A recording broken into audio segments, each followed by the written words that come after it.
There's no feeling more intense than starting over. If you deleted your homework the day before it was due, as I have, or if you left your wallet at home and you have to go back after spending an hour in the commute. If you won some money at the casino and then put all your winnings on red but it came up black. If you got your best shirt dry cleaned before a wedding and then immediately dropped food on it. If you won an argument with a friend and then later discovered that they just returned to their original view. Starting over is harder than starting up. If you're not ready for that, like if you've already had a bad day, then what you're about to go through might be too much. Feel free to go away and come back. I'll be here. Alright, thanks for coming with me on this trip. I'll understand if you have to take a break at any point. Just find a safe place to stop and quit the game. And don't worry, I'll save your progress, always, even your mistakes. This game is a homage to a free game that came out in 2002, titled Sexy Hiking. The author of that game was Jazuo, a mysterious Czech designer who was known at the time as the father of B games.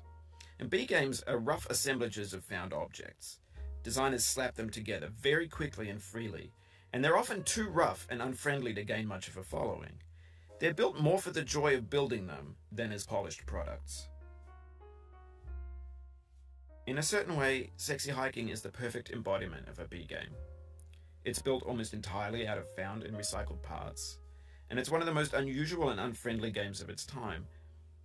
In it, your task is simply to drag yourself up a mountain with a hammer. And that act of climbing, in the digital world or in real life, has certain essential properties that give the game its flavor. No amount of forward progress is guaranteed. Some cliffs are too sheer or too slippery. And the player is constantly, unremittingly in danger of falling and losing everything. Anyway, when you start Sexy Hiking, you're standing next to this dead tree that blocks the way to the entire rest of the game. It might take you an hour to get over that tree, and a lot of people never got past it. You prod and you poke at it, exploring the limits of your reach and your strength, trying to find a way up and over. And there's a sense of truth in that lack of compromise. Most obstacles in video game worlds are fake. You can be completely confident in your ability to get through them once you have the correct method or the correct equipment or just by spending enough time. In that sense, every pixelated obstacle in Sexy Hiking is real. The obstacles in Sexy Hiking are unyielding, and that makes the game uniquely frustrating. But I'm not sure Jazuo intended to make a frustrating game. The frustration is just essential to the act of climbing, and it's authentic to the process of building a game about climbing.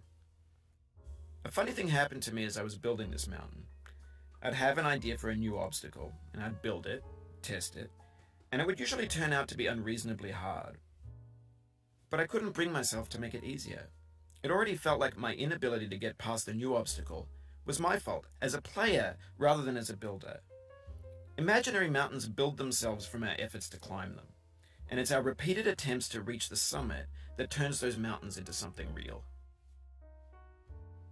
When you're building a video game world, you're building with ideas, and that can be like working with quickset cement. You mold your ideas into a certain shape that can be played with, and in the process of playing with them, they begin to harden and set until they're immutable, like rock. And at that point, you can't change the world, not without breaking it into pieces and starting fresh with new ideas. For years now, people have been predicting that games would soon be made out of prefabricated objects, bought in a store and assembled into a world. And for the most part, that hasn't happened, because the objects in the stores are trash. I don't mean they look bad or that they're badly made, although a lot of them are. I mean they're trash in the way that food becomes trash as soon as you put it in the sink. Things are made to be consumed and used in a certain context, and once the moment is gone, they transform into garbage. In the context of technology, those moments pass by in seconds. Over time, we've poured more and more refuse into this vast digital landfill that we call the internet. It now vastly outnumbers and outweighs the things that are fresh and untainted and unused. When everything around us is cultural trash, trash becomes the new medium, the lingua franca of the digital age. And you can build culture out of trash. But only trash culture. B games, B movies, B music, B philosophy. Maybe this is what digital culture is. A monstrous mountain of trash, the ash heap of creativity's fountain. A landfill with everything we ever thought of in it. Grand, infinite, and unsorted. There's 3D models of breakfast, Gen X's fanfic novels, scan magazines, green screen Shia LaBeouf, banned snuff scenes on LiveLeak. Facebook's got lifelike bots with unbranded adverts and candid shots of Kanye and Taylor Swift mashups, car crash epic failed GIFs, Russian dashcam vids, discussions of McRibs, discarded, forgotten, unrecycled, muddled, rotten, untitled. Everything's fresh for about 6 seconds, until some newer thing beckons, and we hit refresh. And there's years of persevering, disappearing into the pile, out of style, out of sight. In this context, it's tempting to make friendly content that's gentle, that lets you churn through it but not earn it. Why make something demanding if it just gets piled up in the landfill, filed in with the bland things? When games were new, they wanted a lot from you. Daunting you, taunting you, resetting and delaying you. Players played stoically.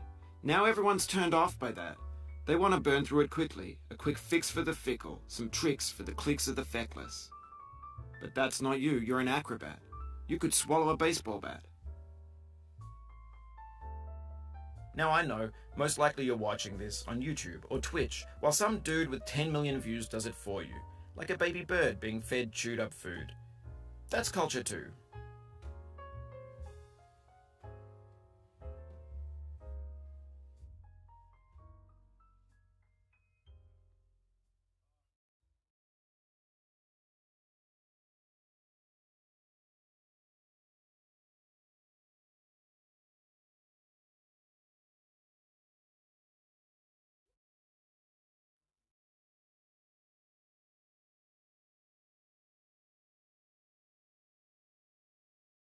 But on the off chance that you're playing this, what I'm saying is, trash is disposable, but maybe it doesn't have to be approachable.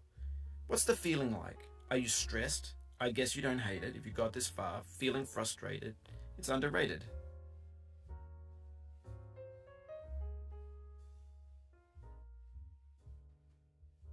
An orange is sweet, juicy fruit locked inside a bitter peel. That's not how I feel about a challenge. I only want the bitterness. It's coffee. It's grapefruit. It's licorice.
It feels like we're closer now, composer and climber, designer and user. You could have refused, but you didn't. There was something in you that was hidden, that chose to continue.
It means a lot to me that you've come this far, endured this much.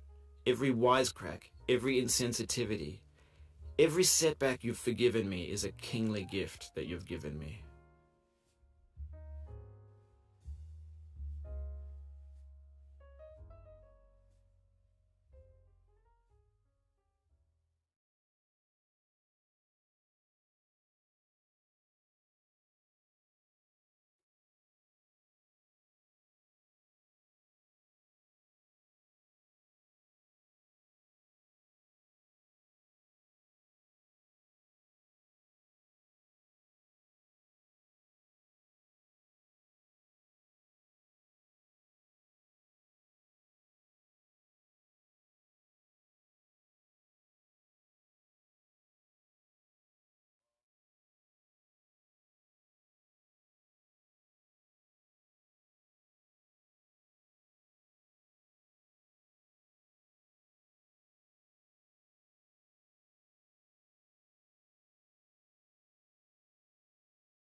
We have the same taste, you and I. It's not ambition, it's ambition's opposite. An obdurate mission to taste defeat. You'll feel bad if you win, so I put this snake in for you.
Have you thought about who you are in this? Are you the man in the pot, Diogenes? Are you his hand? Are you the top of his hammer? I think not. Where your hand moves, the hammer may not follow, nor the man, nor the man's hand. In this you're his will, his intent, the embodied resolve in his uphill ascent.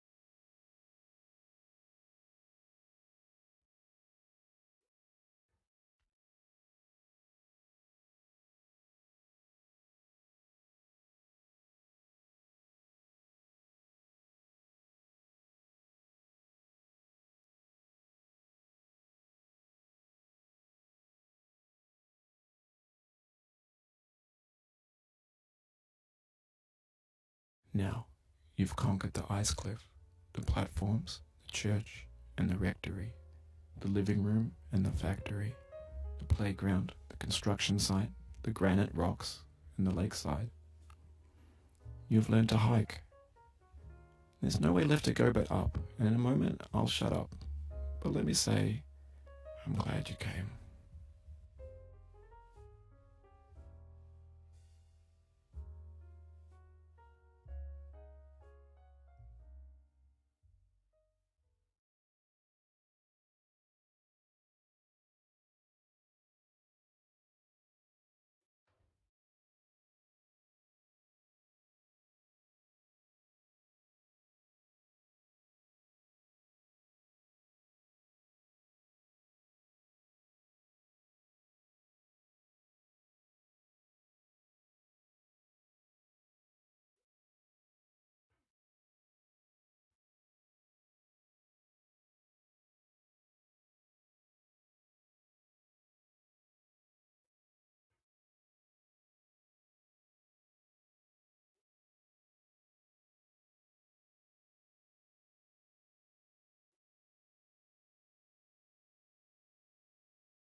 I dedicate this game to you, the one who came this far.